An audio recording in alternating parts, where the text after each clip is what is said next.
दोस्तों नमस्कार। आज हम लोग बात करेंगे एक्सपोनेंट के बारे में। जैसा कि पिछले वीडियो में हम लोगों ने देखा था, एक्सपोनेंट पर चर्चा किया था और एक्सपोनेंट के बेसिक चीज़ के बारे में हम लोगों ने समझा था, लॉज ऑफ एक्सपोनेंट, उसके कुछ रूल्स के बारे में। और उसी में कुछ बातें रह गई थी जो मैंने बताया था कि अगले वीडियो में हम लोग बात करेंगे। तो इस वीडियो में मैं उसी चीज़ की चर्चा करूँगा जो आप सभी अच्छी तरह से समझेंगे और देखेंगे, इस बात को ध्यान से देखेंगे।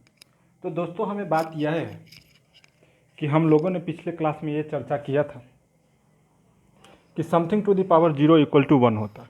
क्या होता है something to the power 0 equal to 1? हम लोगों ने पिछले क्लास में चर्चा किया। ये क्यों 1 होता है, 1 ही क्यों होता है, अदर कुछ नहीं होता। इस बात को मैंने बोला था कि अगले वीडियो में मैं इस बात को प्रूफ करके बताऊंगा। तो मैं इस चीज़ को प्रूफ करने जा रहा हूँ, ठीक है। इतना टू दी पावर 0 मैंने कहा, 1,00,000 टू दी पावर 0 1 क्यों होता है। मैंने कहा ब्रिंजल टू दी पावर 0 1 क्यों होता है। मैंने कहा 10 टू दी पावर 0 1 क्यों होता है। चलिए इस बात से एक हम लोग कंसेप्ट समझते हैं कि ऐसा क्यों होता है। देखिए कि कोई दो चीज़, एक LHS और एक RHS टर्म को अगर प्रूफ करना हो, साबित करना हो, तो क्या मैं LHS को लेकर चलूँ, RHS आ जाएगा तो प्रूफ हो जाएगा? बिल्कुल हो जाएगा।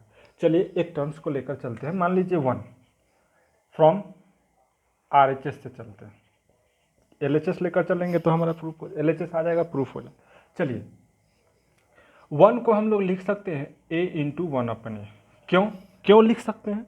हर बात का मैं एक लॉजिक बता रहा हूँ, क्योंकि A से A कैंसिल 1 बचेगा, लिख सकते हैं। चलिए इसको बढ़ाते हैं आगे। 1/A को हम A इन्वर्स, पिछले क्लास में मैंने समझा है। चलिए बेस सेम तो पावर क्या होता है, ऐड हो जाता है, 1 प्लस और यहाँ -1, ठीक है ना। क्या हो जाएगा, A प्लस माइनस माइनस 1 -1 क्या हो जाएगा, A टू दी पावर 0। क्या RHS LHS लेकर चला तो हमारा RHS ना आ गया, इक्वल टू RHS लेकर चला तो मेरा LHS आ गया, बिल्कुल आ गया।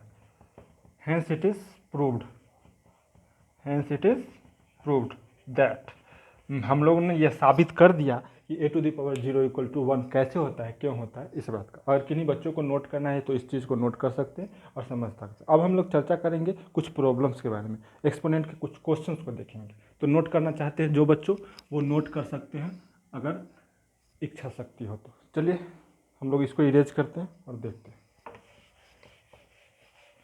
कुछ क्वेश्चंस के बारे में देखेंगे दोस्तों, कुछ क्वेश्चंस देखेंगे, एक्सपोनेंट्स के क्वेश्चंस को हम लोग सॉल्व कैसे करेंगे और किस तरह से सॉल्व करेंगे, ठीक है। आप लोगों को मैं कंसेप्ट सिखाता हूँ। अगर मान लीजिए हमारे पास क्वेश्चन दे रखा हो, मान लीजिए 2 टू द पावर 0, मान लीजिए ऐसा हमें क्वेश्चन दे रखा हो, 2 to the power 0 3 inverse into 3² और ऐसा कुछ दे रखा हो हमें, तो क्या हम लोगों ने पढ़ा है, अभी साबित भी किया है कि something to the power 0 1 value होती है। तो 1 प्लस 3 इनवर्स, क्या पढ़ेंगे इसको, 3 इनवर्स, इट मीन्स क्या हो जाएगा, 1/3 हो जाएगा, इंटू क्या हो जाएगा, 3 का स्क्वायर 9। एक एक चीज़ को हम तोड़ के बता रहे हैं। 3 1 जा 3, क्या हो जाएगा बच्चों, 3 1 जा 3 प्लस 1, 4/3, 4/3 इंटू कितने 9, 3 से कैंसिल, 3 टाइम्स 4 3 से कितना 12, यही हमारा आंसर हो गया, ठीक है। किन्हीं बच्चे को दिक्कत नहीं होना चाहिए। चलिए आगे के क्वेश्चंस की बात करते हैं और उस पर हम लोग देखते हैं और समझते हैं कि अगला क्वेश्चन हमारा क्या कह रहा है और क्या हमसे पूछ रहा है, इसकी चर्चा करते हैं। कुछ इंपॉर्टेंट क्वेश्चंस देखेंगे, कुछ इंपॉर्टेंट फैक्ट्स देखेंगे, ठीक है। जैसे मान लीजिए आपको कोई क्वेश्चंस दे रखा हो, सिंपल सा क्वेश्चन आप ले लीजिए, 4/9 whole to the power 4, 4/9 whole inverse 7, ये हमारा क्वेश्चन हुआ, ठीक ना। ये हमारा क्वेश्चन नंबर 2 हुआ। इस क्वेश्चन का हम लोग सॉल्यूशन यहाँ करेंगे, वहाँ जगह की कमी, सभी लोग ध्यान से समझेंगे, ध्यान से देखेंगे। क्या दिया हुआ है दोस्तों, 4/9, यहाँ दिख रहा है हमें कि बेस सेम है, यहाँ भी बेस सेम है, LHS का टर्म में भी बेस सेम है, RHS के टर्म में भी बेस सेम है। हमें वैल्यू क्या निकालना है, वेरिएबल टर्म्स की। इसमें कहेगा आपको कि find the value of x variable terms की हमें वैल्यू निकालनी है। तो हम लोग जानते हैं, ये टर्म्स से देखेंगे कि बेस सेम तो पावर हमारा ऐड हो जाता है। कुछ बच्चे ये इसको लेकर घबराएंगे कि सर यहाँ माइनस है, तो माइनस से तो घबराना नहीं है, क्योंकि बेस सेम है, बेस सेम है तो पावर ऐड होगा। चलिए तो बेस सेम हमारा, तो पावर ऐड कैसे होगा, ये तो रूल्स के अकॉर्डिंग है। और यहाँ तो हमारा माइनस इसका है, तो यहाँ लिखा, हर एक बात को समझेंगे हम लोग, स्टेप स्किप नहीं करेंगे। तो यहाँ हमारा 4/9 और LHS में 2x-1 है। चलिए 4 प्लस माइनस माइनस 4 - 7 कितना हो जाएगा, 4 - अगर 7 करेंगे तो आप -3 हो जाएगा, इक्वल टू 4/3। अब यहाँ देखेंगे कि हमें ज़्यादा इस क्वेश्चन में छेड़छाड़ नहीं करना है। अगर मैं 9/4 और यहाँ प्लस बनाने की कोशिश करूँगा, बहुत बच्चे की ये बात, यहाँ 9 है, दिमाग में बात ये आएंगे कि सर इसको एक्सचेंज कर दे, एक्सचेंज कर देंगे तो हमारा ये तो बेस सेम हो जाएगा, क्योंकि इक्वल टू में LHS RHS का जब बेस इक्वल होता है तो पावर को भी इक्वलिटी कर देते हैं, ठीक ना। तो यही टर्म्स माइनस रहेगा, और क्यों, क्योंकि दोनों का बेस सेम है, तो ये इक्वल टू ये हो जाएगा, इसका LHS का पावर इक्वल टू RHS का पावर हो जाएगा। अब देखिए ये -1 इधर जाएगा तो -3 + 1 इक्वल टू क्या हो जाएगा, 2x। ये -2 हो जाएगा हमारा, क्या हो जाएगा, 2x। 2 से क्या कैंसिल हो गया 1, -1, x की वैल्यू कितनी आ गई, यही हमारा फाइनल आंसर हो गया, ठीक है। तो कुछ बातों को देखेंगे जो कि यहाँ हमारा क्या नहीं होना चाहिए, एक्सचेंज, हाँ उस जगह पर करेंगे जब हम लोगों को डायरेक्ट फाइंड द वैल्यू निकालना है। लेकिन अगर यहाँ हम 9/4 क्यों करते, तब करते जब अगर हमारा 9/4 यहाँ दिया होता, तब इसका प्लस पावर बना देते, दोनों का बेस इक्वल होता। स्टेप वैसा लेना है जिससे हमारा कैलकुलेशन ईजिली सिंप्लीफाई हो जाए, ठीक है। कुछ हम लोग अगले पॉइंट्स, अगले क्वेश्चंस की बात करते हैं, और कुछ अगले क्वेश्चंस को देखते हैं, इंपॉर्टेंट क्वेश्चंस को, और उस पर हम लोग चर्चा करते हैं। आप लोग नोट करना चाहें तो नोट कर सकते हैं। चलिए इरेज करते हैं, वाइप करते हैं, आगे क्वेश्चंस की बात करते हैं दोस्तों। कुछ इंपॉर्टेंट क्वेश्चंस देखते हैं,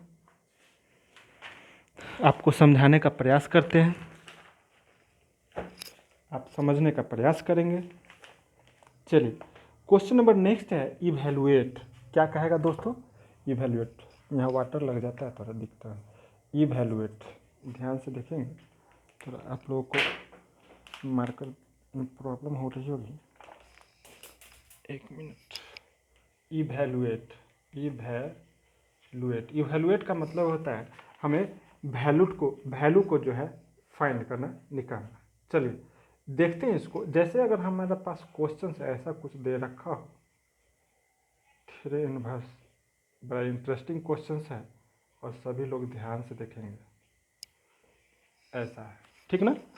जब ऐसा क्वेश्चन है तो इस तरह के क्वेश्चंस को कैसे टैकल करेंगे हम लोग, इस तरह के क्वेश्चंस को कैसे सॉल्व करने का प्रयास करेंगे, इन बातों पर हम लोग चर्चा करेंगे और विचार करेंगे, ठीक है ना।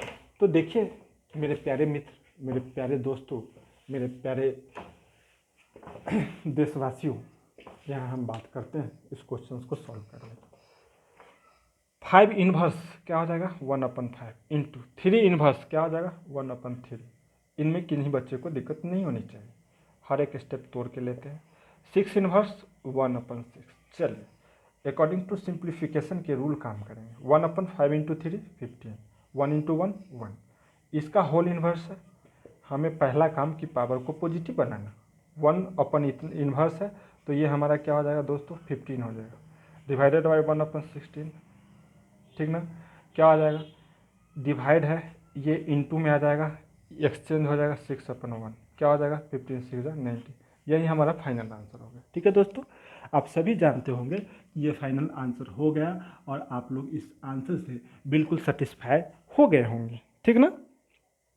कुछ क्वेश्चन समय रहते हुए हम लोग देख लेते हैं और कुछ क्वेश्चंस और बात करते हैं जिस पर आप लोग को कॉन्फिडेंस हो जाएगा और क्वेश्चन बनाने के काबिल हो जाएंगे। चलिए देखते हैं। -2 अपन कुछ क्वेश्चन है, 3 -3 इंटू -2/3 -2, ठीक।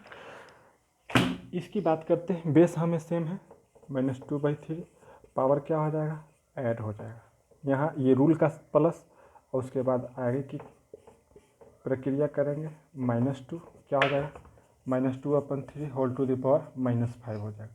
और इसको हमें पावर प्लस बनाना है तो -2, इस माइनस से कोई मतलब नहीं दोस्तों, यहाँ ध्यान से देखेंगे सभी लोग, इस माइनस से कोई मतलब नहीं, इसको हमें प्लस बनाना है तो इसके न्यूमरेटर डिनोमिनेटर को एक्सचेंज कर देंगे, यहाँ 3 -2 होल टू द पावर 5।